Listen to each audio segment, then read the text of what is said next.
book of Joshua, chapter 1. After the death of Moses, the servant of the Lord said to Joshua, son of Nun, Moses' aide, Moses, my servant, is dead. Now then, you and all these people get ready to cross the Jordan River into the land I'm about to give to them, to the Israelites. I will give you every place where you set your foot, as I promised Moses. Your territory will extend from the desert to Lebanon, and from the great river, the Euphrates, all the Hittite country, to the Mediterranean Sea in the west. No one will be able to stand against you all the days of your life. As I was with Moses, so I will be with you. I will never leave you nor forsake you. Be strong and courageous, because you will lead these people to inherit the land I swore to their ancestors to give them. Be strong and very courageous. Be careful to obey all the law my servant Moses gave you. Do not turn from it to the right or to the left, that you may be successful wherever you go. Keep this book of the law always on your lips. Meditate on it day and night, so that you may be careful to do everything written in it. Then you will be prosperous and successful. Have I not commanded you? Be strong and courageous. Do not be afraid. Do not be discouraged, for the Lord your God will be with you wherever you go. So Joshua ordered the officers of the people, go through the camp and tell the people, get your provisions ready. 3 days from now you will cross the Jordan here to go in and take possession of the land the Lord your God is giving you for your own. But to the Reubenites, the Gadites, and the half-tribe of Manasseh, Joshua said, remember the command that Moses, the servant of the Lord, gave you after he said, the Lord your God will give you rest by giving you this land. Your wives, your children, and your livestock may stay in the land that Moses gave you east of the Jordan. But all your fighting men, ready for battle, must cross over ahead of your fellow Israelites. You are to help them until the Lord gives them rest, as he has done for you, and until they too have taken possession of the land the Lord your God is giving them.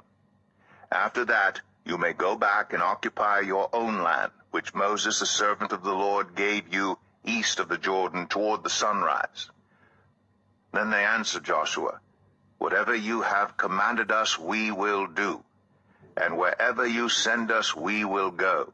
Just as we fully obeyed Moses, so we will obey you. Only may the Lord your God be with you as he was with Moses. Whoever rebels against your word and does not obey it, whatever you may command them, will be put to death. Only be strong and courageous. Joshua 2. Then Joshua son of Nun secretly sent 2 spies from Shittim. Go, look over the land, he said, especially Jericho. So they went and entered the house of a prostitute named Rahab and stayed there. The king of Jericho was told, look, some of the Israelites have come here tonight to spy out the land. So the king of Jericho sent this message to Rahab, bring out the men who came to you and entered your house, because they have come to spy out the whole land. But the woman had taken the 2 men and hidden them. She said, yes, the men came to me, but I did not know where they had come from. At dusk, when it was time to close the city gate, they left. I don't know which way they went. Go after them quickly. You may catch up with them. But she had taken them up to the roof and hidden them under the stalks of flax she had laid out on the roof. So the men set out in pursuit of the spies on the road that leads to the fords of the Jordan. And as soon as the pursuers had gone out, the gate was shut. Before the spies lay down for the night, she went up on the roof and said to them, I know that the Lord has given you this land, and that a great fear of you has fallen on us, so that all who live in this country are melting in fear because of you. We have heard how the Lord dried up the water of the Red Sea for you when you came out of Egypt, and what you did to Sihon and Og, the 2 kings of the Amorites east of the Jordan, whom you completely destroyed. When we heard of it, our hearts melted in fear, and everyone's courage failed because of you. For the Lord your God is God in heaven above and on the earth below. Now then, Please swear to me by the Lord that you will show kindness to my family, because I have shown kindness to you. Give me a sure sign that you will spare the lives of my father and mother, my brothers and sisters, and all who belong to them, and that you will save us from death." "Our lives for your lives," the men assured her. "If you don't tell what we are doing, we will treat you kindly and faithfully when the Lord gives us the land." So she let them down by a rope through the window, for the house she lived in was part of the city wall. She said to them, "Go to the hills, so the pursuers will not find you. Hide yourselves there 3 days until they return, and then go on your way." Now the men had said to her, "This oath you made us swear will not be binding on us unless when we enter the land you have tied this scarlet cord in the window through which you let us down, and unless you have brought your father and mother, your brothers, and all your family into your house. If any of them go outside your house into the street, their blood will be on their own heads. We will not be responsible. As for those who are in the house with you, their blood will be on our head, if a hand is laid on them. But if you tell what we are doing, we will be released from the oath you made us swear." "Agreed," she replied. "Let it be as you say." So she sent them away, and they departed. And she tied the scarlet cord in the window. When they left, they went into the hills and stayed there 3 days, until the pursuers had searched all along the road and returned without finding them. Then the 2 men started back. They went down out of the hills, forded the river, and came to Joshua son of Nun, and told him everything that had happened to them. They said to Joshua, "The Lord has surely given the whole land into our hands. All the people are melting in fear because of us." Joshua 3. Early in the morning Joshua and all the Israelites set out from Shittim and went to the Jordan, where they camped before crossing over. After 3 days the officers went throughout the camp, giving orders to the people, "When you see the ark of the covenant of the Lord your God, and the Levitical priests carrying it, you are to move out from your positions and follow it. Then you will know which way to go, since you have never been this way before. But keep a distance of about 2,000 cubits between you and the ark. Do not go near it." Joshua told the people, "Consecrate yourselves, for tomorrow the Lord will do amazing things among you." Joshua said to the priests, "Take up the ark of the covenant and pass on ahead of the people." So they took it up and went ahead of them. And the Lord said to Joshua, "Today I will begin to exalt you in the eyes of all Israel, so they may know that I am with you as I was with Moses. Tell the priests who carry the ark of the covenant, when you reach the edge of the Jordan's waters, go and stand in the river." Joshua said to the Israelites, "Come here and listen to the words of the Lord your God. This is how you will know that the living God is among you, and that he will certainly drive out before you the Canaanites, Hittites, Hivites, Perizzites, Girgashites, Amorites, and Jebusites. See, the ark of the covenant of the Lord of all the earth will go into the Jordan ahead of you. Now then, choose 12 men from the tribes of Israel, 1 from each tribe. And as soon as the priests who carry the ark of the Lord of all the earth, set foot in the Jordan, its waters flowing downstream will be cut off and stand up in a heap." So when the people broke camp to cross the Jordan, the priests carrying the ark of the covenant went ahead of them. Now the Jordan is at flood stage all during harvest. Yet as soon as the priests who carried the ark reached the Jordan, and their feet touched the water's edge, the water from upstream stopped flowing. It piled up in a heap a great distance away at a town called Adam, in the vicinity of Zarethan, while the water flowing down to the Sea of the Arabah, that is the Dead Sea, was completely cut off. So the people crossed over opposite Jericho. The priests who carried the ark of the covenant of the Lord stopped in the middle of the Jordan and stood on dry ground, while all Israel passed by until the whole nation had completed the crossing on dry ground. Joshua 4.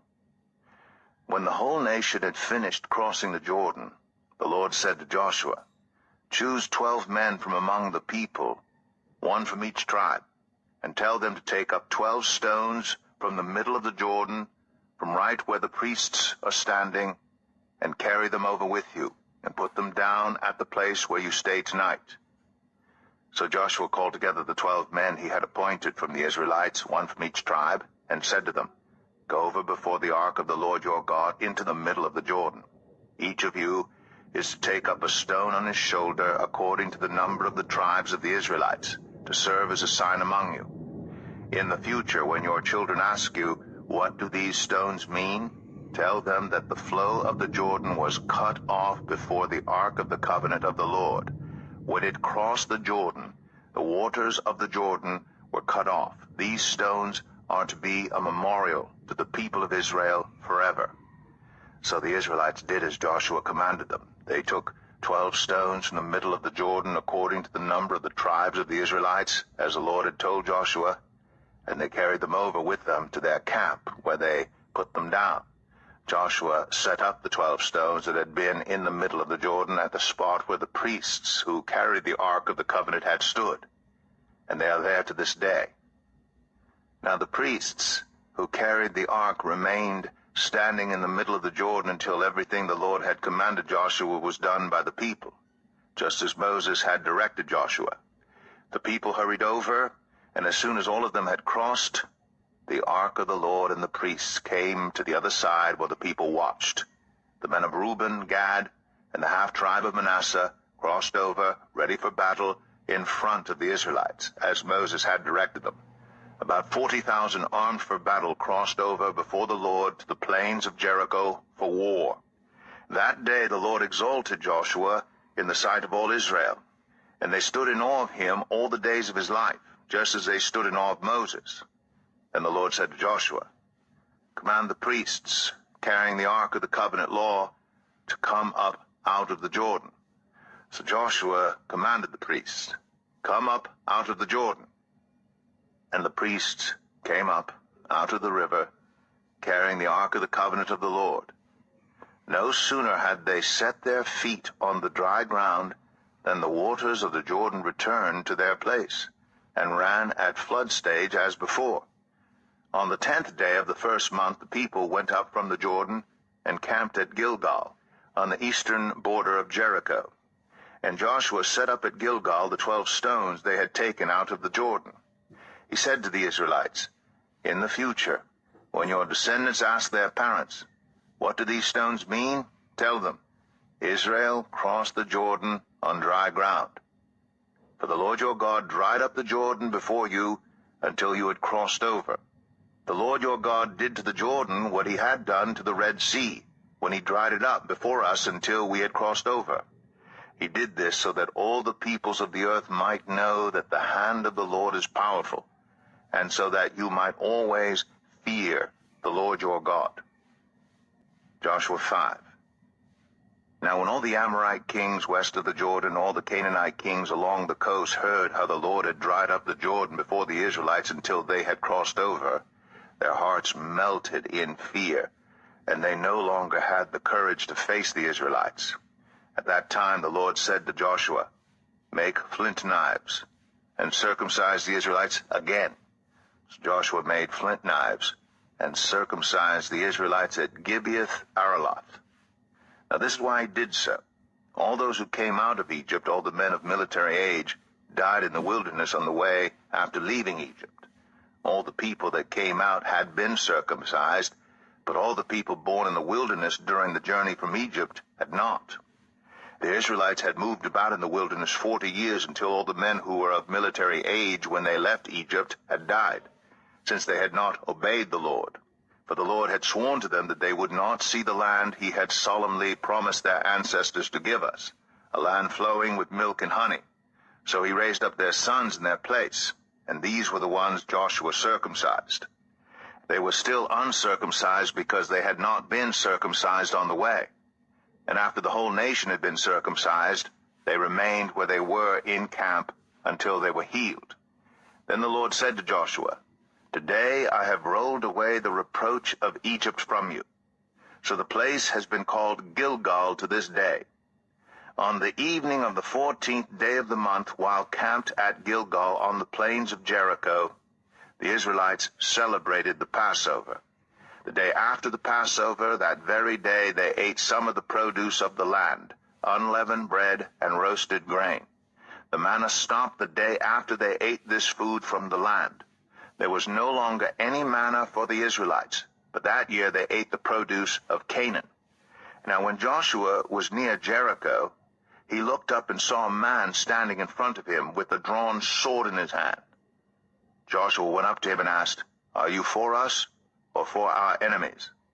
"Neither," he replied, "but as commander of the army of the Lord, I have now come."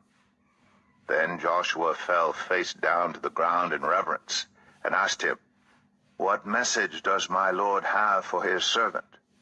The commander of the Lord's army replied, "Take off your sandals, for the place where you are standing is holy." And Joshua did so. Joshua 6.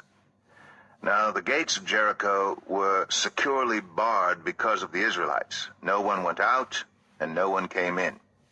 Then the Lord said to Joshua, "See, I have delivered Jericho into your hands, along with its king and its fighting men. March around the city once with all the armed men.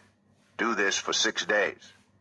Have 7 priests carrying trumpets of ram's horns in front of the ark. On the 7th day, march around the city 7 times with the priests blowing the trumpets. When you hear them sound a long blast on the trumpets, have the whole army give a loud shout. Then the wall of the city will collapse, and the army will go up, every one straight in." So Joshua son of Nun called the priests and said to them, "Take up the ark of the covenant of the Lord and have 7 priests carrying trumpets in front of it." And he ordered the army, "Advance, march around the city, with an armed guard going ahead of the ark of the Lord." When Joshua had spoken to the people, the 7 priests carrying the 7 trumpets before the Lord went forward, blowing their trumpets, and the ark of the Lord's covenant followed them. The armed guard marched ahead of the priests, who blew the trumpets, and the rear guard followed the ark. All this time the trumpets were sounding. But Joshua had commanded the army, "Do not give a war cry, do not raise your voices, do not say a word until the day I tell you to shout. Then shout." So he had the ark of the Lord carried around the city, circling it once. Then the army returned to camp and spent the night there. Joshua got up early the next morning, and the priests took up the ark of the Lord. The 7 priests carrying the 7 trumpets went forward, marching before the ark of the Lord and blowing the trumpets. The armed men went ahead of them, and the rear guard followed the ark of the Lord, while the trumpets kept sounding. So on the 2nd day they marched around the city once and returned to the camp. They did this for 6 days. On the 7th day they got up at daybreak and marched around the city 7 times in the same manner, except that on that day they circled the city 7 times. The 7th time around, when the priests sounded the trumpet blast, Joshua commanded the army, "Shout, for the Lord has given you the city.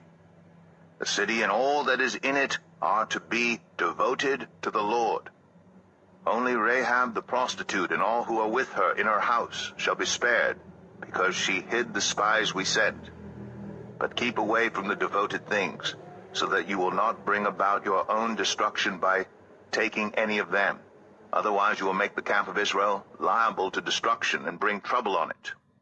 All the silver and gold and the articles of bronze and iron are sacred to the Lord and must go into his treasury." When the trumpet sounded, the army shouted, and at the sound of the trumpet, when the men gave a loud shout, the wall collapsed. So everyone charged straight in, and they took the city. They devoted the city to the Lord and destroyed with the sword every living thing in it, men and women, young and old, cattle, sheep, and donkeys. Joshua said to the 2 men who had spied out the land, "Go into the prostitute's house and bring her out and all who belong to her, in accordance with your oath to her." So the young men who had done the spying went in and brought out Rahab, her father and mother, her brothers and sisters, and all who belonged to her. They brought out her entire family and put them in a place outside the camp of Israel. Then they burned the whole city and everything in it. But they put the silver and gold and the articles of bronze and iron into the treasury of the Lord's house. But Joshua spared Rahab the prostitute with her family and all who belonged to her, because she hid the men Joshua had sent as spies to Jericho, and she lives among the Israelites to this day. At that time Joshua pronounced this solemn oath: Cursed before the Lord is the one who undertakes to rebuild this city, Jericho. At the cost of his firstborn son, he will lay its foundations. At the cost of his youngest, he will set up its gates. So the Lord was with Joshua, and his fame spread throughout the land. Joshua 7. But the Israelites were unfaithful in regard to the devoted things. Achan, son of Carmi, the son of Zimri, the son of Zerah, of the tribe of Judah, took some of them. So the Lord's anger burned against Israel. Now Joshua sent men from Jericho to Ai, which is near Bethaven, to the east of Bethel, and told them, Go up and spy out the region. So the men went up and spied out Ai. When they returned to Joshua, they said, Not all the army will have to go up against Ai. Send 2,000 or 3,000 men to take it, and do not weary the whole army, for only a few people live there. So about 3,000 went up. But they were routed by the men of Ai, who killed about 36 of them. They chased the Israelites from the city gate as far as the stone quarries, and struck them down on the slopes. At this the hearts of the people melted in fear and became like water. Then Joshua tore his clothes and fell face down to the ground before the ark of the Lord, remaining there till evening. The elders of Israel did the same, and sprinkled dust on their heads. And Joshua said, Alas, sovereign Lord, why did you ever bring this people across the Jordan to deliver us into the hands of the Amorites to destroy us? If only we had been content to stay on the other side of the Jordan. Pardon your servant, Lord. What can I say now that Israel has been routed by its enemies? The Canaanites and the other people of the country will hear about this, and they will surround us and wipe out our name from the earth. What then will you do for your own great name? The Lord said to Joshua, Stand up. What are you doing down on your face? Israel has sinned. They have violated my covenant, which I commanded them to keep. They have taken some of the devoted things. They have stolen. They have lied. They have put them with their own possessions. That is why the Israelites cannot stand against their enemies. They turn their backs and run because they have been made liable to destruction. I will not be with you any more unless you destroy whatever among you is devoted to destruction. Go, consecrate the people. Tell them, Consecrate yourselves in preparation for tomorrow. For this is what the Lord, the God of Israel, says. There are devoted things among you, Israel. You cannot stand against your enemies until you remove them. In the morning, present yourselves tribe by tribe. The tribe the Lord chooses shall come forward clan by clan. The clan the Lord chooses shall come forward family by family. And the family the Lord chooses shall come forward man by man. Whoever is caught with the devoted thing shall be destroyed by fire, along with all that belongs to him. He has violated the covenant of the Lord and has done an outrageous thing in Israel. Early the next morning Joshua had Israel come forward by tribes, and Judah was chosen. The clans of Judah came forward, and the Zerahites were chosen. He had the clan of the Zerahites come forward by families, and Zimri was chosen. Joshua had his family come forward man by man, and Achan, son of Carmi, the son of Zimri, the son of Zerah, of the tribe of Judah, was chosen. Then Joshua said to Achan, My son, give glory to the Lord, the God of Israel, and honor him. Tell me what you have done. Do not hide it from me. Achan replied, It is true, I have sinned against the Lord, the God of Israel. This is what I have done. When I saw in the plunder a beautiful robe from Babylonia, 200 shekels of silver, and a bar of gold weighing 50 shekels, I coveted them and took them. They are hidden in the ground inside my tent, with the silver underneath. So Joshua sent messengers, and they ran to the tent, and there it was, hidden in his tent with the silver underneath.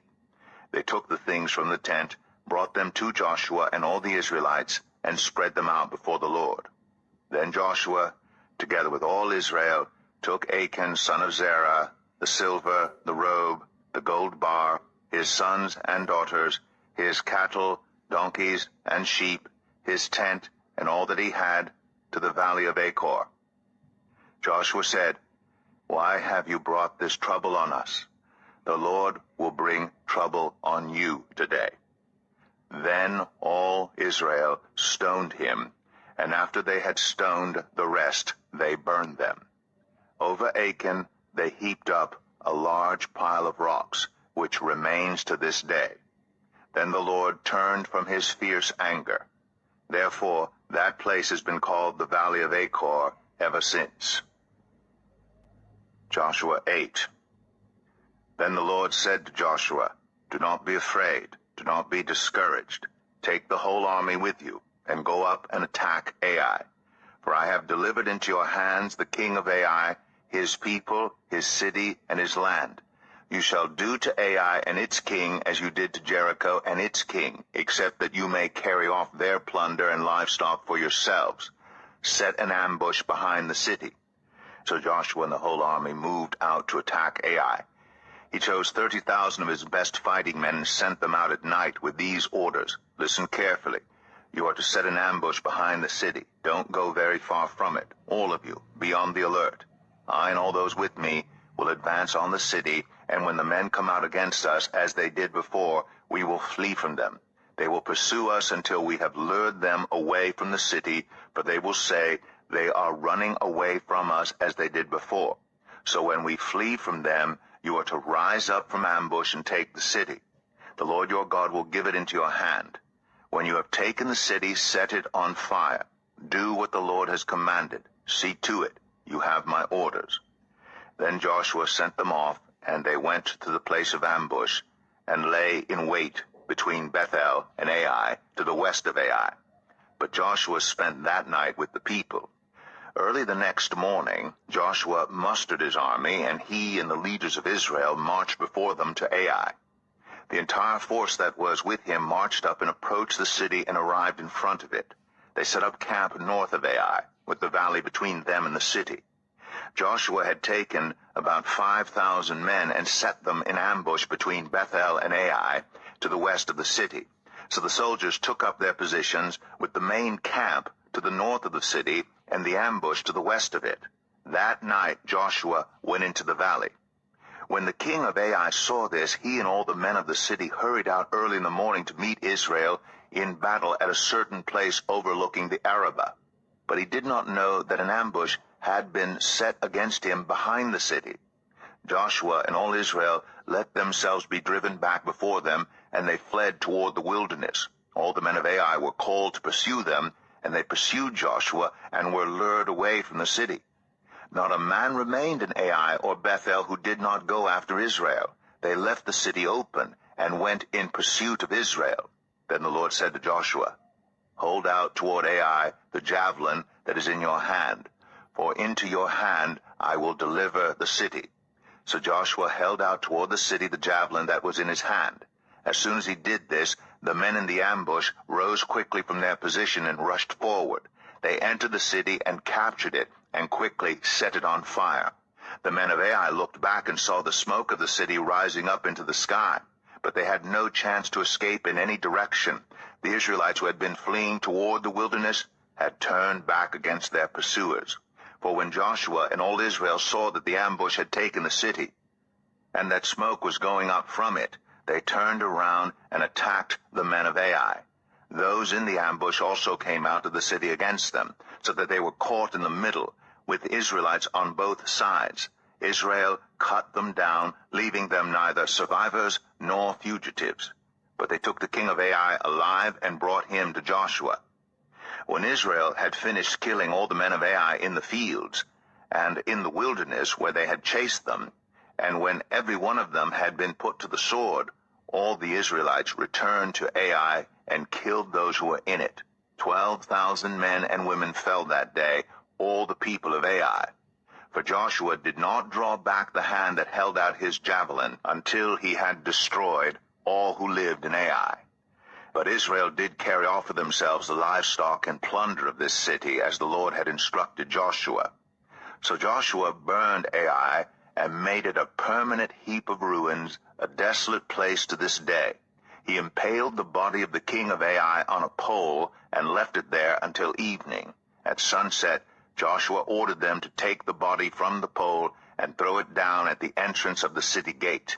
And they raised a large pile of rocks over it, which remains to this day. Then Joshua built on Mount Ebal an altar to the Lord, the God of Israel, as Moses, the servant of the Lord, had commanded the Israelites. He built it according to what is written in the book of the law of Moses, an altar of uncut stones, on which no iron tool had been used. On it they offered to the Lord burnt offerings and sacrificed fellowship offerings. There, in the presence of the Israelites, Joshua wrote on stones a copy of the law of Moses. All the Israelites, with their elders, officials, and judges, were standing on both sides of the ark of the covenant of the Lord, facing the Levitical priests who carried it. Both the foreigners living among them and the native-born were there. Half of the people stood in front of Mount Gerizim, and half of them in front of Mount Ebal, as Moses, the servant of the Lord, had formerly commanded when he gave instructions to bless the people of Israel. Afterward, Joshua read all the words of the law, the blessings and the curses, just as it is written in the book of the law. There was not a word of all that Moses had commanded that Joshua did not read to the whole assembly of Israel, including the women and children and the foreigners who lived among them. Joshua 9. Now when all the kings west of the Jordan heard about these things, the kings in the hill country and the western foothills, and along the entire coast of the Mediterranean Sea as far as Lebanon, the kings of the Hittites, Amorites, Canaanites, Perizzites, Hivites, and Jebusites, they came together to wage war against Joshua and Israel. However, when the people of Gibeon heard what Joshua had done to Jericho and Ai, they resorted to a ruse. They went as a delegation whose donkeys were loaded with worn-out sacks and old wineskins cracked and mended. They put worn and patched sandals on their feet and wore old clothes. All the bread of their food supply was dry and moldy. Then they went to Joshua in the camp at Gilgal and said to him and the Israelites, "We have come from a distant country. Make a treaty with us." The Israelites said to the Hivites, "But perhaps you live near us, so how can we make a treaty with you?" "We are your servants," they said to Joshua. But Joshua asked, "Who are you, and where do you come from?"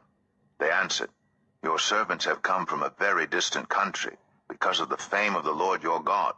For we have heard reports of him, all that he did in Egypt, and all that he did to the two kings of the Amorites east of the Jordan, Sihon, king of Heshbon, and Og, king of Bashan, who reigned in Ashtoreth. And our elders and all those living in our country said to us, 'Take provisions for your journey, go and meet them, and say to them, We are your servants, make a treaty with us. This bread of ours was warm when we packed it at home on the day we left to come to you, but now see how dry and moldy it is. And these wineskins that we filled were new, but see how cracked they are, and our clothes and sandals are worn out by the very long journey.' The Israelites sampled their provisions, but did not inquire of the Lord.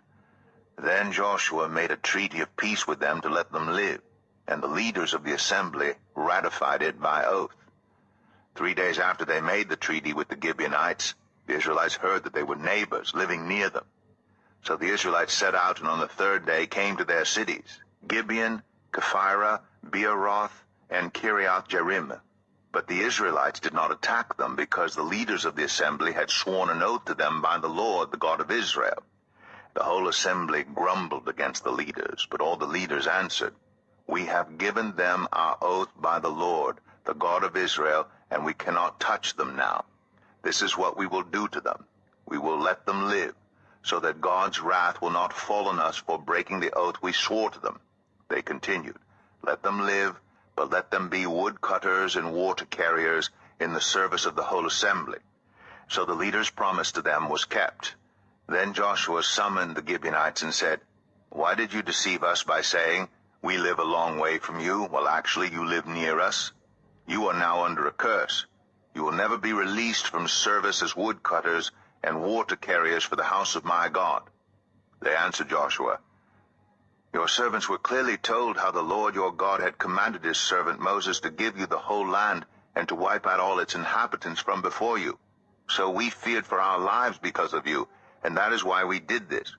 We are now in your hands. Do to us whatever seems good and right to you."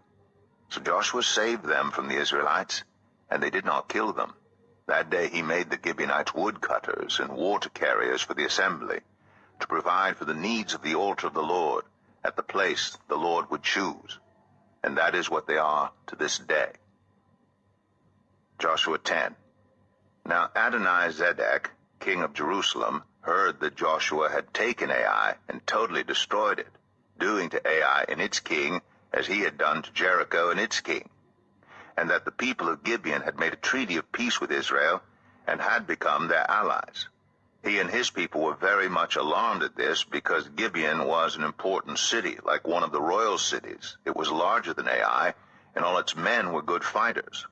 So Adonai-Zedek, king of Jerusalem, appealed to Hoam, king of Hebron, Piram, king of Jarmuth, Japhia, king of Lachish, and Debir, king of Eglon. "Come up and help me attack Gibeon," he said, "because it has made peace with Joshua and the Israelites."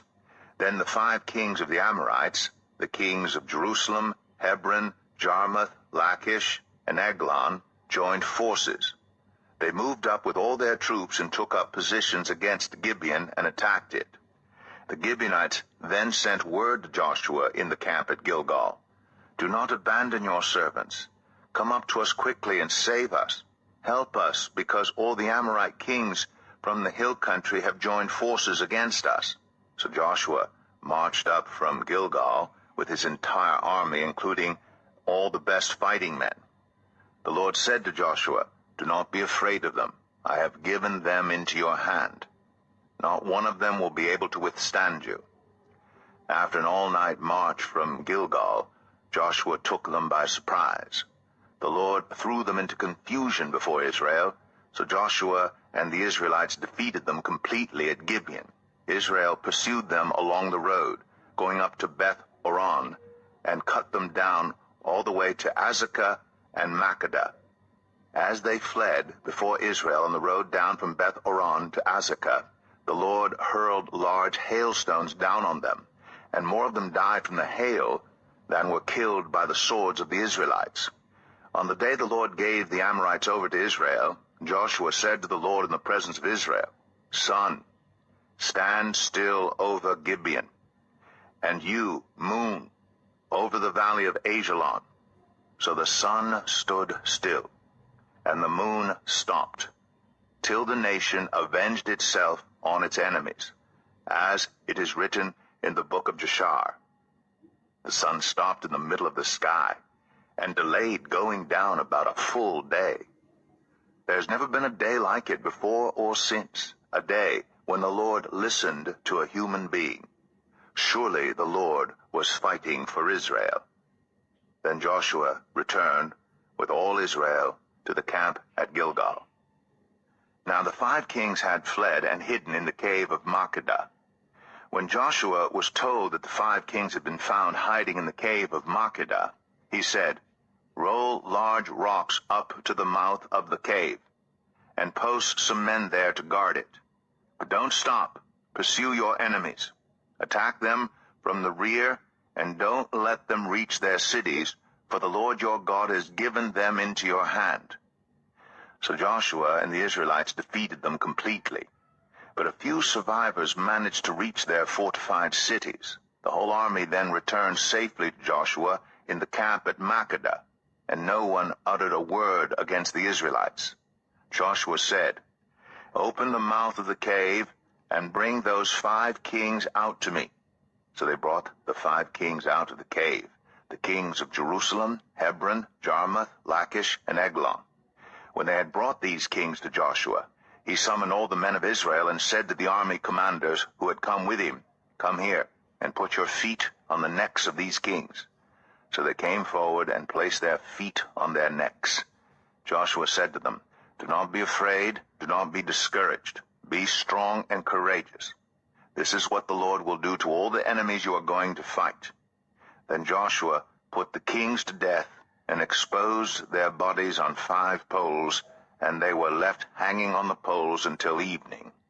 At sunset, Joshua gave the order, and they took them down from the poles and threw them into the cave where they had been hiding. At the mouth of the cave, they placed large rocks which are there to this day. That day Joshua took Makkedah. He put the city and its king to the sword and totally destroyed everyone in it. He left no survivors. And he did to the king of Makkedah as he had done to the king of Jericho. Then Joshua and all Israel with him moved on from Makkedah to Libnah and attacked it. The Lord also gave that city and its king into Israel's hand. The city and everyone in it Joshua put to the sword.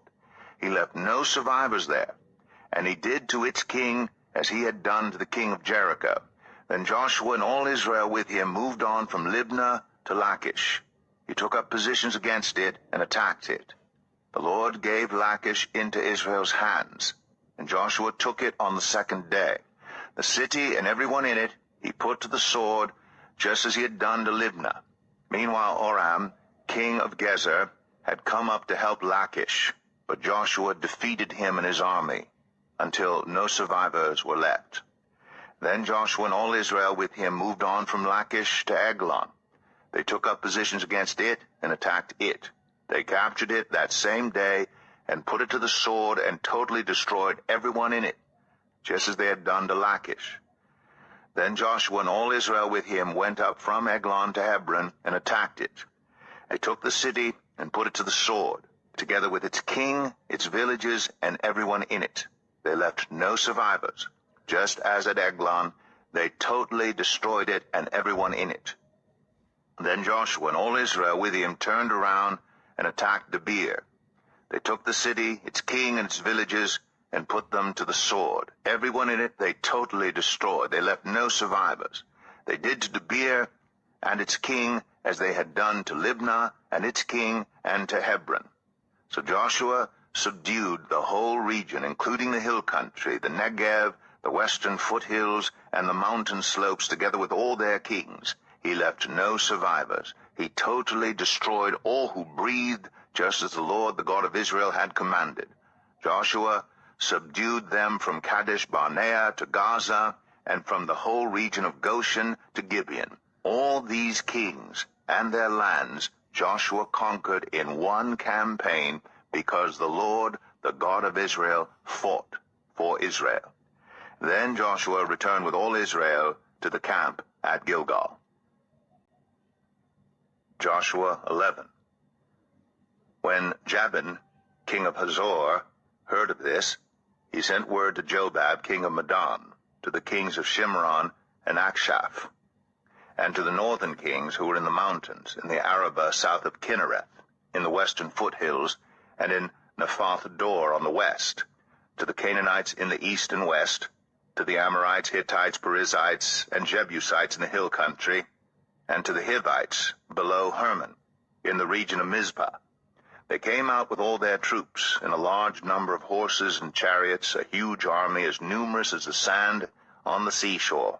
All these kings joined forces and made camp together at the waters of Merom to fight against Israel. The Lord said to Joshua, "Do not be afraid of them, because by this time tomorrow I will hand all of them slain over to Israel. You are to hamstring their horses and burn their chariots." So Joshua and his whole army came against them suddenly at the waters of Merom and attacked them, and the Lord gave them into the hand of Israel. They defeated them and pursued them all the way to Greater Sidon, to Mizraphoth Maim, and to the valley of Mizpah on the east, until no survivors were left. Joshua did to them as the Lord had directed. He hamstrung their horses and burned their chariots. At that time Joshua turned back and captured Hazor, and put its king to the sword. Hazor had been the head of all these kingdoms. Everyone in it they put to the sword. They totally destroyed them. not sparing anyone that breathed, and he burned Hazor itself. Joshua took all these royal cities and their kings and put them to the sword. He totally destroyed them, as Moses, the servant of the Lord, had commanded. Yet Israel did not burn any of the cities built on their mounds, except Hazor, which Joshua burned. The Israelites carried off for themselves all the plunder and livestock of these cities, but all the people they put to the sword until they completely destroyed them, not sparing anyone that breathed. As the Lord commanded his servant Moses, so Moses commanded Joshua, and Joshua did it.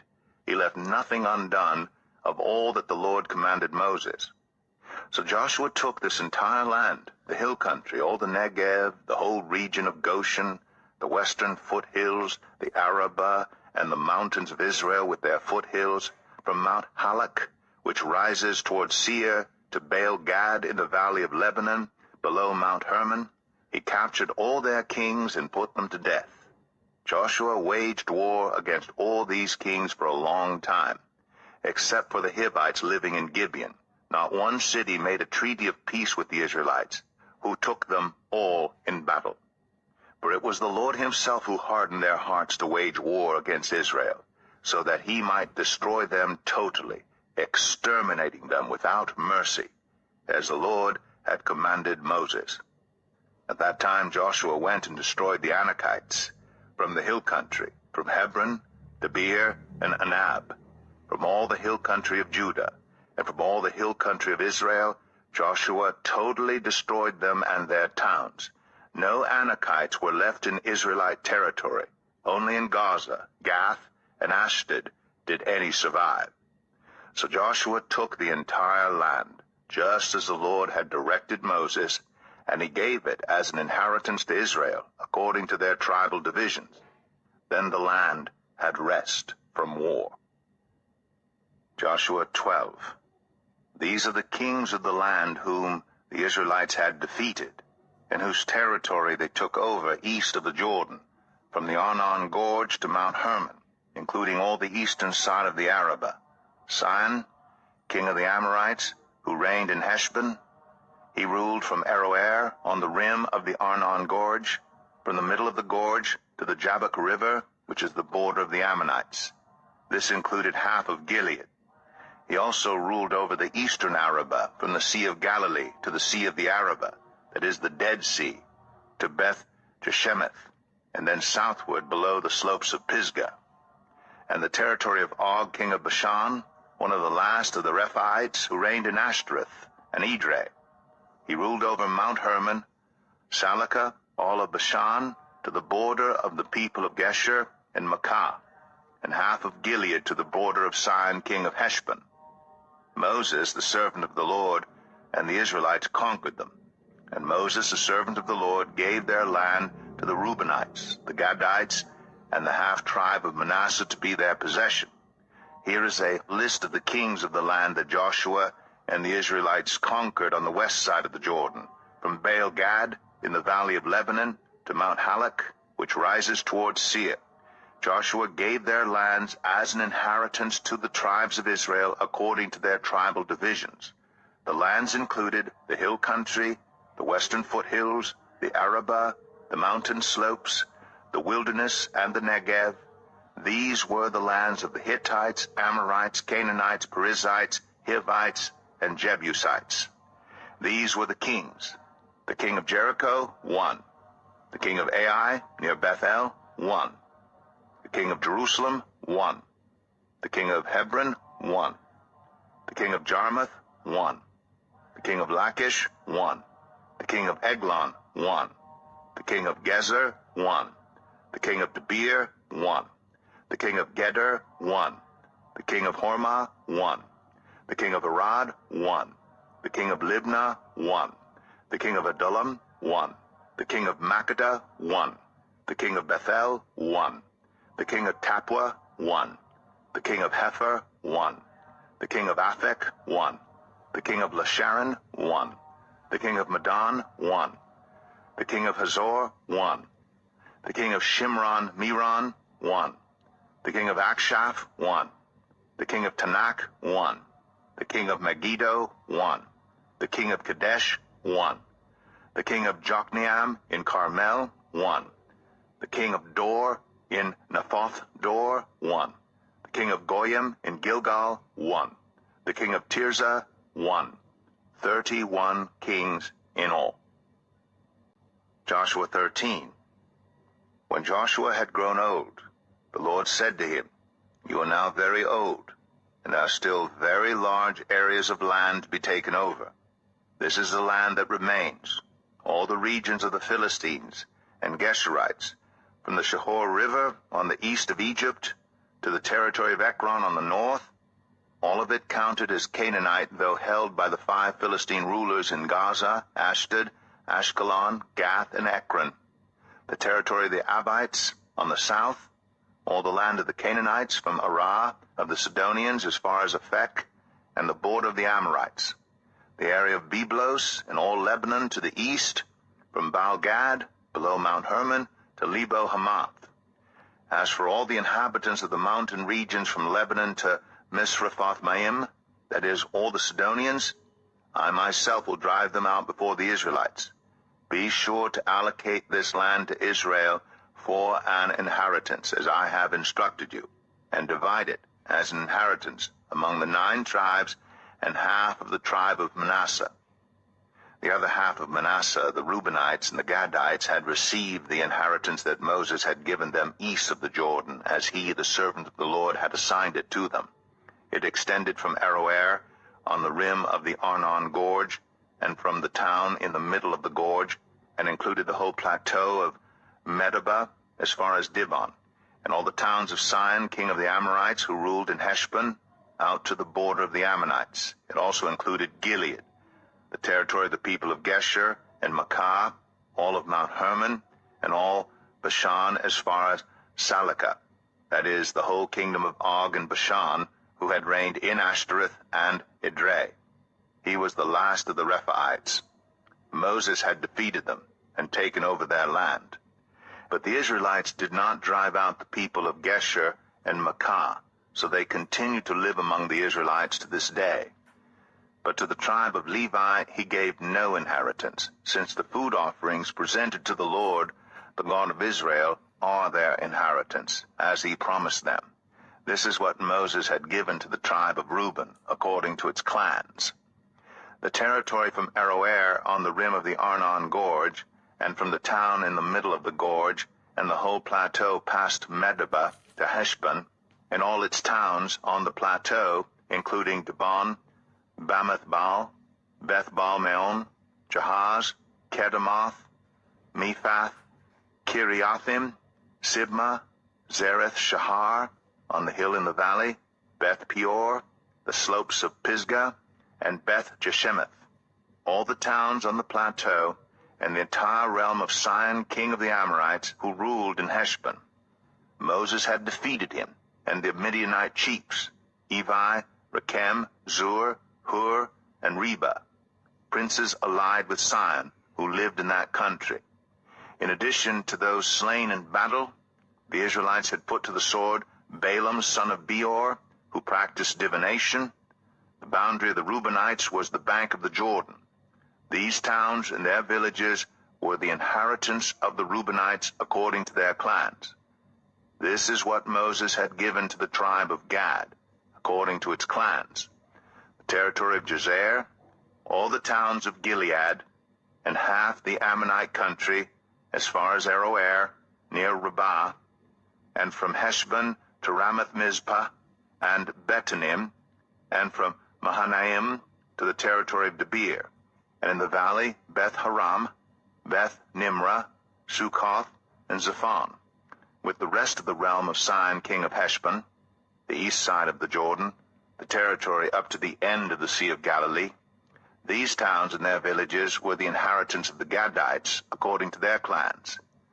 This is what Moses had given to the half-tribe of Manasseh, that is, to half the family of the descendants of Manasseh, according to its clans.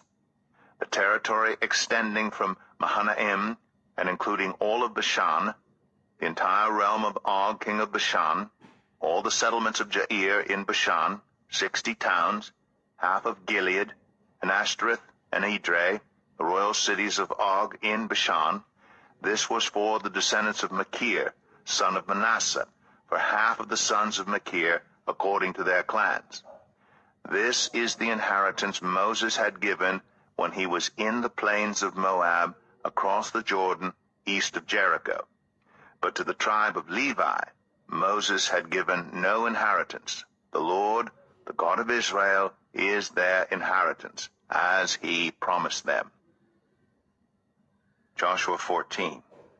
Now these are the areas the Israelites received as an inheritance in the land of Canaan, which Eleazar the priest, Joshua son of Nun, and the heads of the tribal clans of Israel allotted to them. Their inheritance were assigned by lot to the 9.5 tribes, as the Lord had commanded through Moses. Moses had granted the 2.5 tribes their inheritance east of the Jordan, but had not granted the Levites an inheritance among the rest. For Joseph's descendants had become 2 tribes, Manasseh and Ephraim. The Levites received no share of the land, but only towns to live in, with pasture lands for their flocks and herds. So the Israelites divided the land, just as the Lord had commanded Moses. Now the people of Judah approached Joshua at Gilgal. And Caleb, son of Jephunneh, the Kenizzite, said to him, "You know what the Lord said to Moses, the man of God, at Kadesh Barnea, about you and me. I was 40 years old when Moses, the servant of the Lord, sent me from Kadesh Barnea to explore the land, and I brought him back a report according to my convictions. But my fellow Israelites who went up with me made the hearts of the people melt in fear. I, however, followed the Lord my God wholeheartedly. So on that day Moses swore to me, 'The land on which your feet have walked will be your inheritance, and that of your children forever, because you have followed the Lord my God wholeheartedly.' Now then, just as the Lord promised, he has kept me alive for 45 years since the time he said this to Moses, while Israel moved about in the wilderness. So here I am today, 85 years old. I am still as strong today as the day Moses sent me out. I'm just as vigorous to go out to battle now as I was then. Now, give me this hill country that the Lord promised me that day. You yourself heard then that the Anakites were there, and their cities were large and fortified. But the Lord helping me, I will drive them out just as he said." Then Joshua blessed Caleb, son of Jephunneh, and gave him Hebron as his inheritance. So Hebron has belonged to Caleb, son of Jephunneh, the Kenizzite, ever since, because he followed the Lord, the God of Israel, wholeheartedly. Hebron used to be called Kiriath Arba, after Arba, who was the greatest man among the Anakites. Then the land had rest from war. Joshua 15. The allotment for the tribe of Judah according to its clans extended down to the territory of Edom, to the desert of Zin, in the extreme south. Their southern boundary started from the bay at the southern end of the Dead Sea, crossed south of Scorpion Pass, continued on to Zin, and went over to the south of Kadesh Barnea. Then it ran past Hezron, up to Adar, and curved around to Karka. It then passed along Asmon, and joined the Wadi of Egypt, ending at the Mediterranean Sea. This is their southern boundary. The eastern boundary is the Dead Sea, as far as the mouth of the Jordan. The northern boundary started from the bay of the sea at the mouth of the Jordan, went up to Beth Hoglah, and continued north to Beth Arabah, to the stone of Bohan, son of Reuben. The boundary then went up to Debir, from the valley of Achor, and turned north to Gilgal, which faces the pass of Adumim, south of the gorge. It continued along to the waters of En-Shemesh, and came out at En-Rogel. Then it ran up the valley of Ben-Hinnom, along the southern slope of the Jebusite city, that is Jerusalem. From there it climbed to the top of the hill west of the Hinnom Valley, at the northern end of the valley of Rephaim.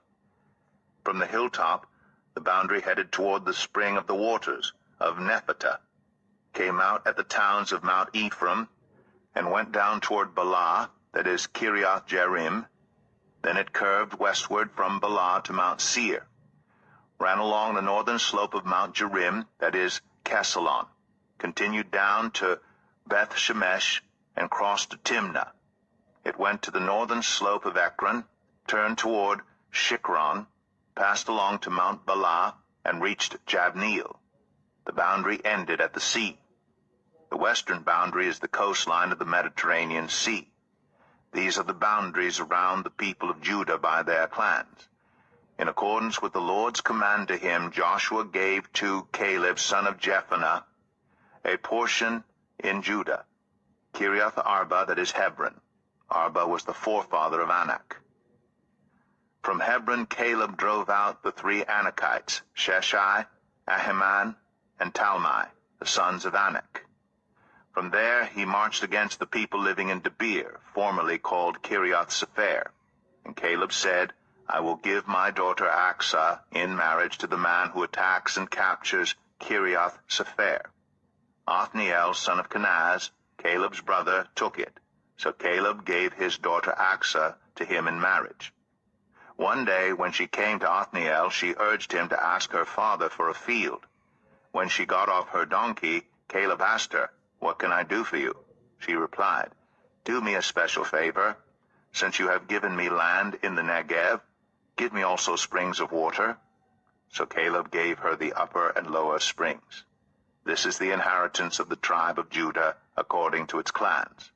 The southernmost towns of the tribe of Judah in the Negev toward the boundary of Edom were Kabzeel, Eder, Chagur, Kenah, Dimnah, Adadah, Kadesh, Hazor, Itnan, Ziph, Telem, Bealoth, Hazor Hadattah, Kiriath Hezron, that is Hazor, Amam, Shema, Moladah, Hazar Gadah, Heshmon, Beth Pelet, Hazar Shual, Beersheba, Biziothia, Bala, Ayim, Izem, Eltalad, Kisil, Hormah, Ziklag, Madmanah, Sansannah, Lebouth, Shilhim, Ain, and Rimmon, a total of 29 towns and their villages.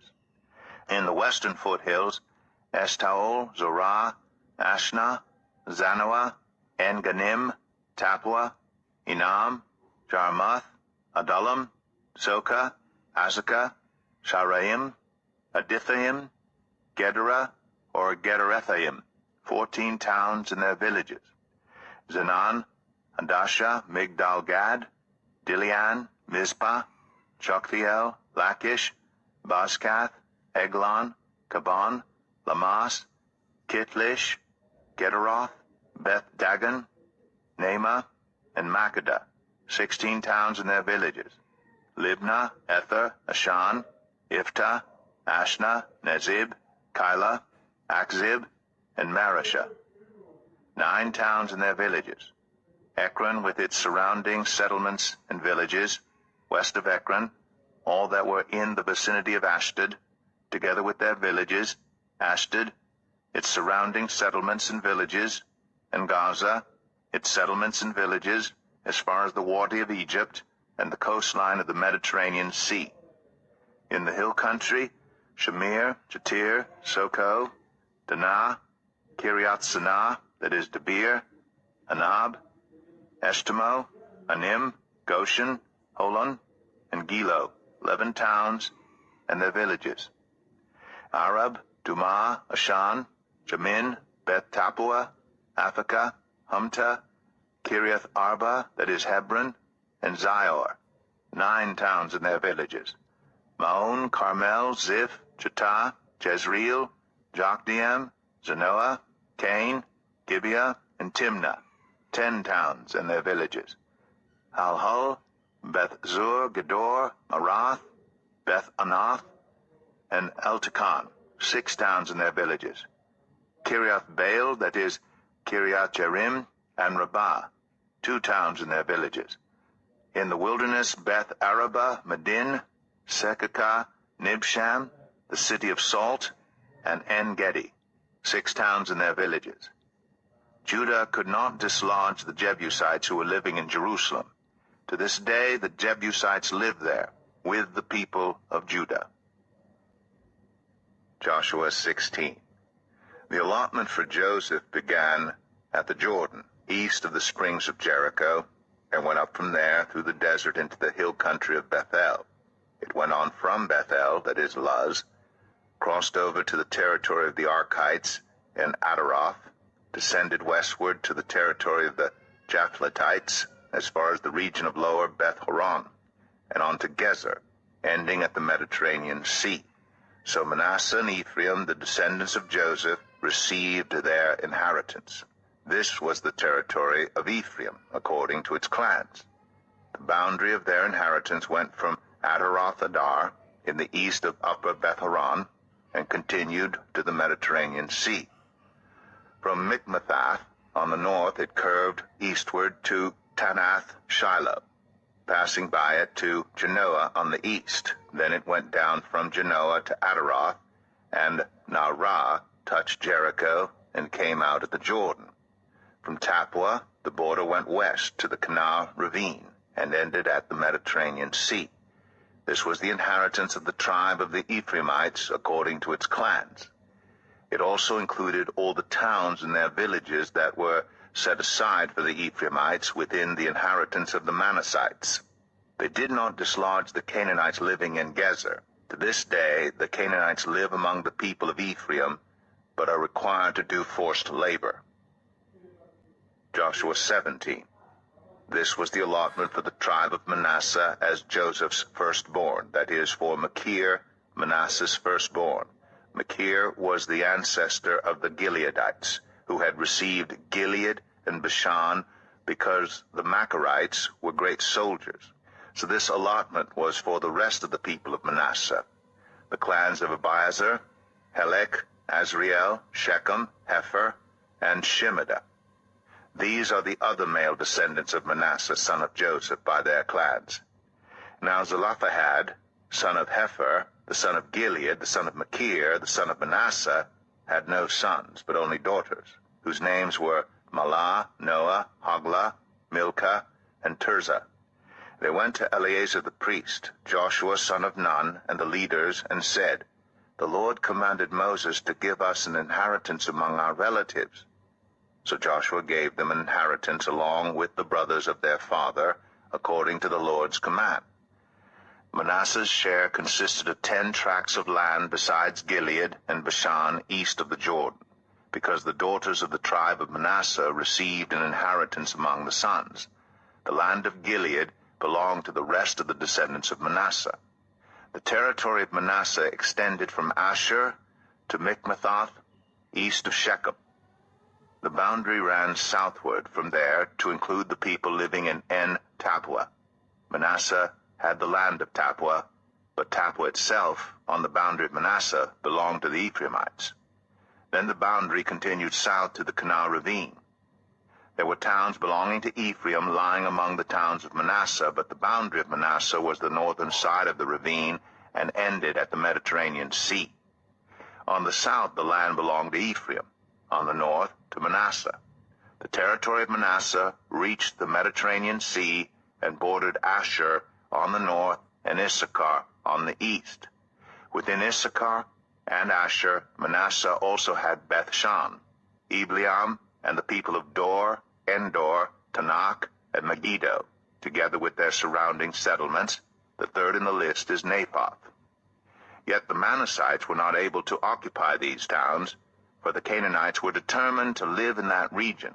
However, when the Israelites grew stronger, they subjected the Canaanites to forced labor, but did not drive them out completely. The people of Joseph said to Joshua, "Why have you given us only one allotment and one portion for an inheritance? We are a numerous people, and the Lord has blessed us abundantly."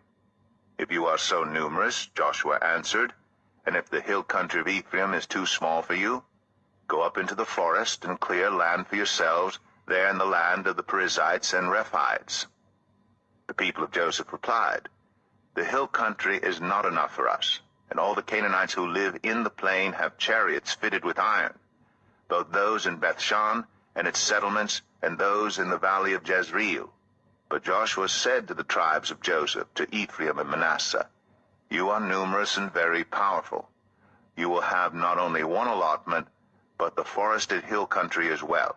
Clear it, and its farthest limits will be yours. Though the Canaanites have chariots fitted with iron, and though they are strong, you can drive them out. Joshua 18. The whole assembly of Israel gathered at Shiloh, and set up the tent of meeting there. The country was brought under their control, but there were still 7 Israelite tribes who had not yet received their inheritance. So Joshua said to the Israelites, How long will you wait before you begin to take possession of the land that the Lord, the God of your ancestors, has given you? Appoint 3 men from each tribe. I will send them out to make a survey of the land, and to write a description of it, according to the inheritance of each. Then they will return to me. You are to divide the land into 7 parts. Judah is to remain in its territory on the south, and the tribes of Joseph in their territory on the north. After you have written descriptions of the 7 parts of the land, bring them here to me, and I will cast lots for you in the presence of the Lord our God. The Levites, however, do not get a portion among you, because the priestly service of the Lord is their inheritance, and Gad, Reuben, and the half-tribe of Manasseh have already received their inheritance on the east side of the Jordan. Moses, the servant of the Lord, gave it to them.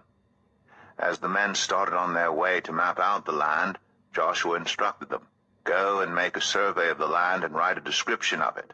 Then return to me, and I will cast lots for you here at Shiloh in the presence of the Lord. So the men left and went through the land. They wrote its description on a scroll, town by town, in 7 parts, and returned to Joshua in the camp at Shiloh. Joshua then cast lots for them in Shiloh in the presence of the Lord. And there he distributed the land to the Israelites according to their tribal divisions. The first lot came up for the tribe of Benjamin according to its clans. Their allotted territory lay between the tribes of Judah and Joseph. On the north side, their boundary began at the Jordan, passed the northern slope of Jericho, and headed west into the hill country, coming out at the wilderness of Beth-aven. From there, it crossed to the south slope of Luz, that is Bethel, and went down to Adaroth-adar, on the hill south of Lower Beth-oran. From the hill facing Beth-oran, on the south, the boundary turned south along the western side and came out at Kirioth-baal, that is Kirioth-jearim, a town of the people of Judah. This was the western side. The southern side began at the outskirts of Kirioth-jearim on the west, and the boundary came out at the spring of the waters of Nephtoah. The boundary went down to the foot of the hill facing the valley of Beth Hinnom, north of the valley of Rephaim. It continued down the Hinnom valley, along the southern slope of the Jebusite city, and so to En-rogel. It then curved north, went to En-shemesh, continued to Geliloth, which faces the pass of Adumim, and ran down to the stone of Boan, son of Reuben. It continued to the northern slope of Beth-arabah, and on down into the Arabah. It then went to the northern slope of Beth-hoglah, and came out at the northern bay of the Dead Sea, at the mouth of the Jordan in the south. This was the southern boundary. The Jordan formed the boundary on the eastern side. These were the boundaries that marked out the inheritance of the clans of Benjamin on all sides. The tribe of Benjamin, according to its clans, had the following towns: Jericho, Beth-hoglah, Emek, Keziz, Beth-arabah, Zemaraim, Bethel, Avim, Parah, Ophrah, Kephar Ammonai, Ophni, and Geba, 12 towns and their villages: Gibeon, Ramah, Beeroth, Mizpah, Kephirah, Moza, Rakem, Irpeel, Taralah, Zelah, Haleph, the Jebusite city, that is Jerusalem, Gibeah, and Kiriath, 14 towns and their villages. This was the inheritance of Benjamin for its clans. Joshua 19. The second lot came out for the tribe of Simeon according to its clans. Their inheritance lay within the territory of Judah. It included Beersheba, or Sheba, Moladah, Hazar, Shual, Bala, Ezem, El-Talad, Bethul, Ormah, Ziklag, Beth-Markaboth, Hazar-Susa, Beth-Lebaoth, and Sharuim, 13 towns and their villages. Ain, Rimmon, Ether, and Ashan, 4 towns and their villages, and all the villages around these towns as far as Balath-beer, Ramah in the Negev. This was the inheritance of the tribe of the Simeonites according to its clans. The inheritance of the Simeonites was taken from the share of Judah, because Judah's portion was more than they needed. So the Simeonites received their inheritance within the territory of Judah. The third lot came up for Zebulun according to its clans. The boundary of their inheritance went as far as Sarid. Going west, it ran to Maralah, touched Dabasheth, and extended to the ravine near Jokneam. It turned east from Sarid toward the sunrise to the territory of Kisloth-Tabor, and went on to Dabaroth and up to Japhia. Then it continued eastward to Gath-Hepher and Eth-Kazim. It came out at Rimmon and turned toward Neah. There the boundary went round on the north to Hanathon and ended at the valley of Ifta-El. Included were Katath, Nahalal, Shimron, Idalah, and Bethlehem. These were the 12 towns and their villages. These towns and their villages were the inheritance of Zebulun according to its clans. The fourth lot came out for Issachar according to its clans. Their territory included Jezreel, Kesaloth, Shunem, Hapharaim, Shion, Anaharath, Rabith, Kishion, Ebez, Remeth, En-Ganim, En-Hadah, and Beth-Pazez. The boundary touched Tabor, Shahazimah, and Beth-Shemesh, and ended at the Jordan. There were 16 towns and their villages. These towns and their villages were the inheritance of the tribe of Issachar, according to its clans. The fifth lot came out for the tribe of Asher, according to its clans.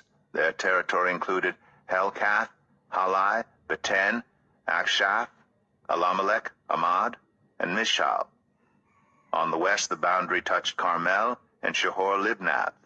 It then turned east toward Beth-Dagon, touched Zebulun and the valley of Ifta-El, and went north to Beth-Emek and Nehiel, passing Kabul on the left. It went to Abdon, Rehob, Haman, and Kanah, as far as Greater Sidon. The boundary then turned back toward Ramah, and went to the fortified city of Tyre, turned toward Hosah, and came out at the Mediterranean Sea in the region of Akzib, Umah, Aphek, and Rehob. There were 22 towns and their villages. These towns and their villages were the inheritance of the tribe of Asher according to its clans. The sixth lot came out for Naphtali according to its clans. Their boundary went from Haleph and the large tree in Zananim, passing Adamai-Nekeb and Jabneel to Lakum, and ending at the Jordan. The boundary ran west through Aznoth-Tabor and came out at Hukok. It touched Zebulun on the south, Asher on the west, and the Jordan on the east. The fortified towns were Ziddim, Zer, Hamath, Rakath, Kinnereth, Adamah, Ramah, Hazor, Kadesh, Edrei, En-Hazor, Iron, Migdal-El, Horem, Beth-Anath, and Beth-Shemesh. There were 19 towns and their villages. Those towns and their villages were the inheritance of the tribe of Naphtali, according to its clans. The seventh lot came out for the tribe of Dan, according to its clans. The territory of their inheritance included Zorah, Eshtaol, Ir-Shemesh, Sha'alabin, Ajalon, Itlah, Elon, Timnah, Ekron, Eltekeh, Gibbethon, Balath, Jehud, Bene-Barak, Gath-Rimmon, Me-Jarkon, and Rakon, with the area facing Joppa. When the territory of the Danites was lost to them, they went up and attacked Leshem, took it, put it to the sword, and occupied it. They settled in Leshem and named it Dan after their ancestor. These towns and their villages were the inheritance of the tribe of Dan according to its clans. When they had finished dividing the land into its allotted portions, the Israelites gave Joshua son of Nun an inheritance among them, as the Lord had commanded. They gave him the town he asked for,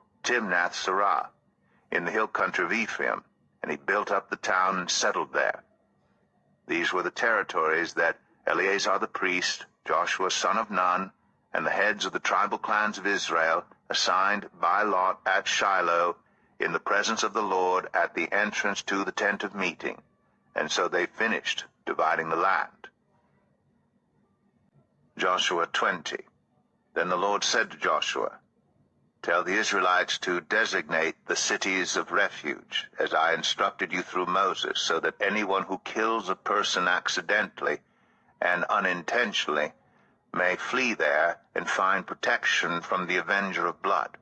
When they flee to one of these cities, they are to stand in the entrance of the city gate and state their case before the elders of that city. Then the elders are to admit the fugitive into their city and provide a place to live among them. If the avenger of blood comes in pursuit, the elders must not surrender the fugitive, because the fugitive killed their neighbor unintentionally and without malice aforethought. They are to stay in that city until they have stood trial before the assembly, and until the death of the high priest who is serving at that time. Then they may go back to their own home in the town from which they fled." So they set apart Kadesh in Galilee in the hill country of Naphtali, Shechem in the hill country of Ephraim, and Kiriath Arba, that is Hebron, in the hill country of Judah. East of the Jordan, on the other side from Jericho, they designated Bezer in the wilderness on the plateau in the tribe of Reuben, Ramoth and Gilead in the tribe of Gad, and Golan in Bashan in the tribe of Manasseh. Any of the Israelites or any foreigner residing among them who killed someone accidentally could flee to these designated cities and not be killed by the avenger of blood prior to standing trial before the assembly. Joshua 21. Now the family heads of the Levites approached Eleazar the priest, Joshua son of Nun, and the heads of the other tribal families of Israel at Shiloh in Canaan, and said to them, "The Lord commanded through Moses that you give us towns to live in, with pasture lands for our livestock." So, as the Lord had commanded, the Israelites gave the Levites the following towns and pasture lands out of their own inheritance. The first lot came out for the Kohathites, according to their clans. The Levites, who were descendants of Aaron the priest, were allotted 13 towns from the tribe of Judah, Simeon, and Benjamin. The rest of Kohath's descendants were allotted 10 towns from the clans of the tribes of Ephraim, Dan, and half of Manasseh. The descendants of Gershon were allotted 13 towns from the clans of the tribes of Issachar, Asher, Naphtali, and the half-tribe of Manasseh in Bashan. The descendants of Merari, according to their clans, received 12 towns from the tribes of Reuben, Gad, and Zebulun. So the Israelites allotted to the Levites these towns and their pasture lands, as the Lord had commanded through Moses. From the tribes of Judah and Simeon they allotted the following towns by name. These towns were assigned to the descendants of Aaron, who were from the Kohathite clans of the Levites, because the first lot fell to them. They gave them Kiriath Arba, that is Hebron, with its surrounding pasture land, in the hill country of Judah. Arba was the forefather of Anak. But the fields and villages around the city they had given to Caleb, son of Jephunneh, as his possessions. So to the descendants of Aaron the priest they gave Hebron, a city of refuge for one accused of murder, Libnah, Jatir, Eshtemoa, Elon, Debir, Ain, Jatah, and Beth Shemesh, together with their pasture lands, 9 towns from these 2 tribes.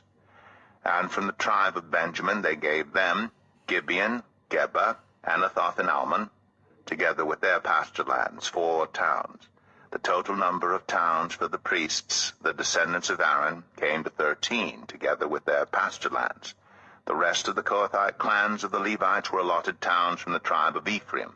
In the hill country of Ephraim they were given Shechem, a city of refuge for one accused of murder, and Gezer, Kibzaim, and Beth Aron, together with their pasture lands, 4 towns.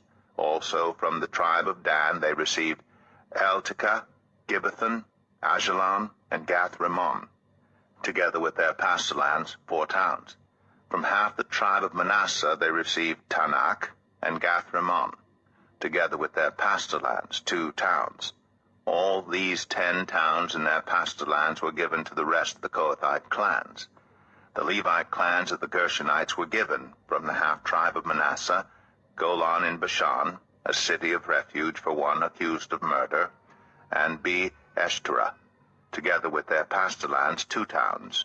From the tribe of Issachar, Kishion, Daberath, Jarmuth, and En-Ganim, together with their pasture lands, 4 towns. From the tribe of Asher, Mishal, Abdon, Helkath, and Rehob, together with their pasture lands, 4 towns. From the tribe of Naphtali, Kadesh in Galilee, a city of refuge for one accused of murder, Hamath-Dor, and Kartan, together with their pasture lands, 3 towns.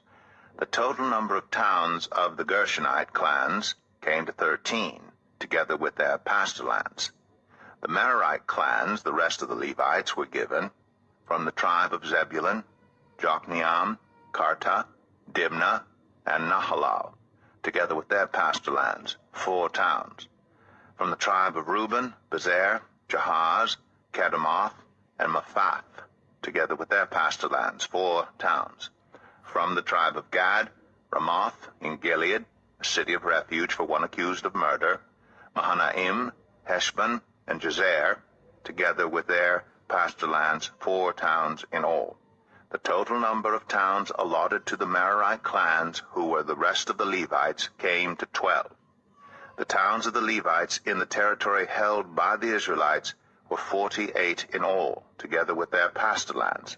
Each of these towns had pasture lands surrounding it.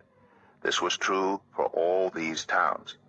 So the Lord gave Israel all the land he had sworn to give their ancestors, and they took possession of it, and settled there. The Lord gave them rest on every side, just as he had sworn to their ancestors. Not one of their enemies withstood them. The Lord gave all their enemies into their hands. Not one of all the Lord's good promises to Israel failed. Every one was fulfilled. Joshua 22. Then Joshua summoned the Reubenites, the Gadites, and the half-tribe of Manasseh, and said to them, You have done all that Moses, the servant of the Lord, commanded, and you have obeyed me in everything I commanded. For a long time now, to this very day, you have not deserted your fellow Israelites, but have carried out the mission the Lord your God gave you. Now that the Lord your God has given them rest as he promised, return to your homes in the land that Moses, the servant of the Lord, gave you on the other side of the Jordan. But be very careful to keep the commandment and the law that Moses, the servant of the Lord, gave you, to love the Lord your God, to walk in obedience to him, to keep his commands, to hold fast to him, and to serve him with all your heart and with all your soul. Then Joshua blessed them and sent them away, and they went to their homes. To the half-tribe of Manasseh Moses had given land in Bashan, and to the other half of the tribe Joshua gave land on the west side of the Jordan along with their fellow Israelites. When Joshua sent them home, he blessed them, saying, Return to your homes with your great wealth, with large herds of livestock, with silver, gold, bronze, and iron, and a great quantity of clothing, and divide the plunder from your enemies with your fellow Israelites. So the Reubenites, the Gadites, and the half-tribe of Manasseh left the Israelites at Shiloh in Canaan to return to Gilead, their own land, which they had acquired in accordance with the command of the Lord through Moses. When they came to Goliloth, near the Jordan in the land of Canaan, the Reubenites, the Gadites, and the half-tribe of Manasseh built an imposing altar there by the Jordan. And when the Israelites heard that they had built the altar on the border of Canaan, at Goliloth, near the Jordan, on the Israelites' side, the whole assembly of Israel gathered at Shiloh to go to war against them. So the Israelites sent Phinehas, son of Eleazar, the priest, to the land of Gilead, to Reuben, Gad, and the half-tribe of Manasseh. With him they sent 10 of the chief men, one from each of the tribes of Israel, each the head of a family division among the Israelite clans. When they went to Gilead, to Reuben, Gad, and the half-tribe of Manasseh, they said to them, The whole assembly of the Lord says, How could you break faith with the God of Israel like this? How could you turn away from the Lord and build yourselves an altar in rebellion against him now? Was not the sin of Peor enough for us? Up to this very day we have not cleansed ourselves from that sin, even though a plague fell on the community of the Lord. And are you now turning away from the Lord? If you rebel against the Lord today, tomorrow he will be angry with the whole community of Israel. If the land you possess is defiled, come over to the Lord's land, where the Lord's tabernacle stands, and share the land with us. But do not rebel against the Lord or against us by building an altar for yourselves other than the altar of the Lord our God. When Achan, son of Zerah, was unfaithful in regard to the devoted things, did not wrath come on the whole community of Israel? He was not the only one who died for his sin. Then Reuben, Gad, and the half-tribe of Manasseh replied to the heads of the clans of Israel, "The mighty one, God, the Lord, the mighty one, God, the Lord, he knows. And let Israel know, if this has been in rebellion or disobedience to the Lord, do not spare us this day. If we have built our own altar to turn away from the Lord and to offer burnt offerings and grain offerings or to sacrifice fellowship offerings on it, may the Lord himself call us to account. No, we did it for fear that someday your descendants might say to ours, 'What do you have to do with the Lord, the God of Israel? The Lord has made the Jordan a boundary between us and you, you Reubenites and Gadites. You have no share in the Lord.' So your descendants might cause ours to stop fearing the Lord. That is why we said, 'Let us get ready and build an altar,' but not for burnt offerings or sacrifices. On the contrary, it is to be a witness between us and you and the generations that follow, that we will worship the Lord at his sanctuary with our burnt offerings, sacrifices, and fellowship offerings. Then in the future, your descendants will not be able to say to ours, 'You have no share in the Lord.' And we said, if they ever say this to us or to our descendants, we will answer, 'Look at the replica of the Lord's altar, which our ancestors built, not for burnt offerings and sacrifices, but as a witness between us and you.' Far be it from us to rebel against the Lord and turn away from him today by building an altar for burnt offerings, grain offerings, and sacrifices, other than the altar of the Lord our God that stands before his tabernacle." When Phinehas the priest and the leaders of the community, the heads of the clans of the Israelites, heard what Reuben, Gad, and Manasseh had to say, they were pleased. And Phinehas, son of Eleazar, the priest, said to Reuben, Gad, and Manasseh, "Today we know that the Lord is with us, because you have not been unfaithful to the Lord in this matter. Now you have rescued the Israelites from the Lord's hands." Then Phinehas, son of Eleazar, the priest, and the leaders returned to Canaan from their meeting with the Reubenites and Gadites in Gilead, and reported to the Israelites. They were glad to hear the report, and praised God. And they talked no more about going to war against them to devastate the country where the Reubenites and Gadites lived. And the Reubenites and the Gadites gave the altar this name, "A witness between us, that the Lord is God." Joshua 23. After a long time had passed, and the Lord had given Israel rest from all their enemies around them, Joshua, by then a very old man, summoned all Israel, their elders, leaders, judges, and officials, and said to them, "I am very old. You yourselves have seen everything the Lord your God has done to all these nations for your sake. It was the Lord your God who fought for you. Remember how I have allotted as an inheritance for your tribes all the land of the nations that remain, the nations I conquered, between the Jordan and the Mediterranean Sea in the west. The Lord your God himself will push them out for your sake. He will drive them out before you, and you will take possession of their land, as the Lord your God promised you. Be very strong. Be careful to obey all that is written in the book of the law of Moses, without turning aside to the right or to the left. Do not associate with these nations that remain among you. Do not invoke the names of their gods or swear by them. You must not serve them or bow down to them, but you are to hold fast to the Lord your God, as you have until now. The Lord has driven out before you great and powerful nations. To this day no one has been able to withstand you. One of you routs 1,000, because the Lord your God fights for you, just as he promised. So be very careful to love the Lord your God. But if you turn away and ally yourselves with the survivors of these nations that remain among you, and if you intermarry with them and associate with them, then you may be sure that the Lord your God will no longer drive out these nations before you. Instead, they will become snares and traps for you, whips on your backs and thorns in your eyes, until you perish from this good land, which the Lord your God has given you. Now I am about to go the way of all the earth. You know with all your heart and soul that not one of all the good promises the Lord your God gave you has failed. Every promise has been fulfilled. Not one has failed. But just as all the good things the Lord your God has promised you have come to you, so he will bring on you all the evil things he has threatened, until the Lord your God has destroyed you from this good land he has given you. If you violate the covenant of the Lord your God, which he commanded you, and go and serve other gods and bow down to them, the Lord's anger will burn against you, and you will quickly perish from the good land he has given you. Joshua 24. Then Joshua assembled all the tribes of Israel at Shechem. He summoned the elders, leaders, judges, and officials of Israel, and they presented themselves before God. Joshua said to all the people, "This is what the Lord, the God of Israel, says. Long ago, your ancestors, including Terah, the father of Abraham and Nahor, lived beyond the Euphrates River and worshipped other gods.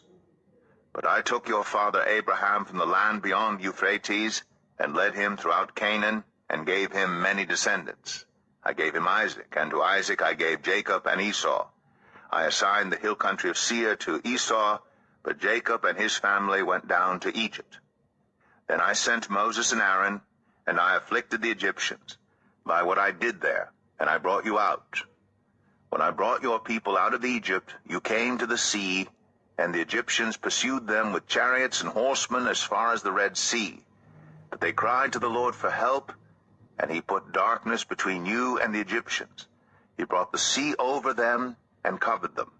You saw with your own eyes what I did to the Egyptians.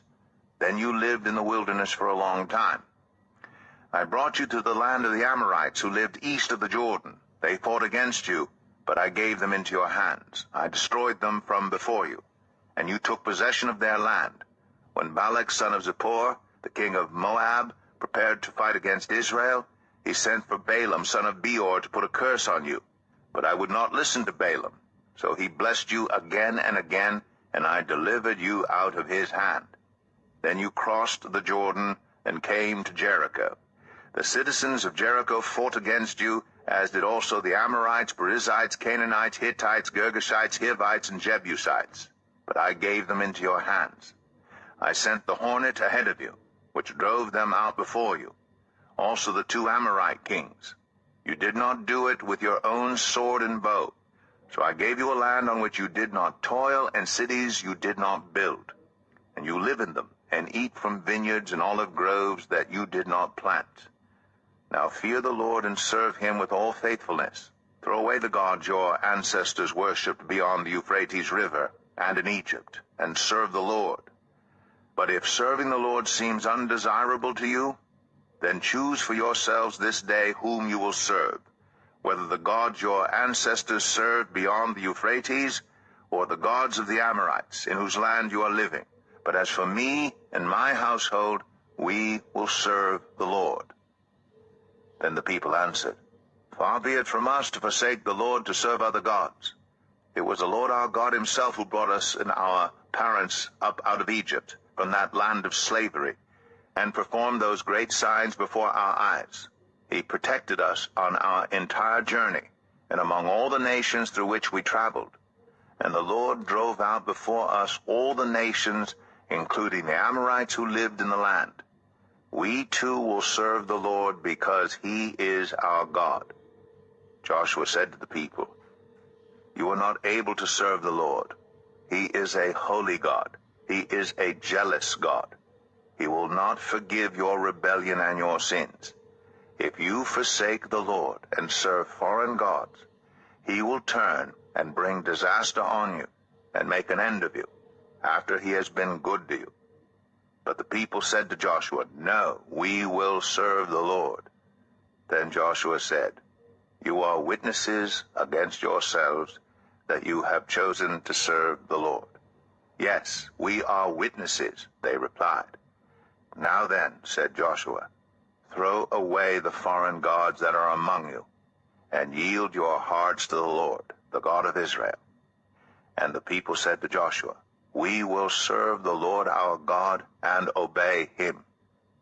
On that day Joshua made a covenant for the people, and there at Shechem he reaffirmed for them decrees and laws. And Joshua recorded these things in the book of the law of God. Then he took a large stone and set it up there under the oak near the holy place of the Lord. "See," he said to all the people, "this stone will be a witness against us. It has heard all the words the Lord has said to us. It will be a witness against you if you are untrue to your God." Then Joshua dismissed the people, each to their own inheritance. After these things Joshua son of Nun, the servant of the Lord, died at the age of 110. And they buried him in the land of his inheritance in Timnath-serah, in the hill country of Ephraim, north of Mount Gash. Israel served the Lord throughout the lifetime of Joshua and of the elders who outlived him and who had experienced everything the Lord had done for Israel. And Joseph's bones, which the Israelites had brought up from Egypt, were buried at Shechem in the tract of land that Jacob bought for 100 pieces of silver from the sons of Hamor, the father of Shechem. This became the inheritance of Joseph's descendants. And Eleazar son of Aaron died and was buried at Gibeah, which had been allotted to his son Phinehas in the hill country of Ephraim.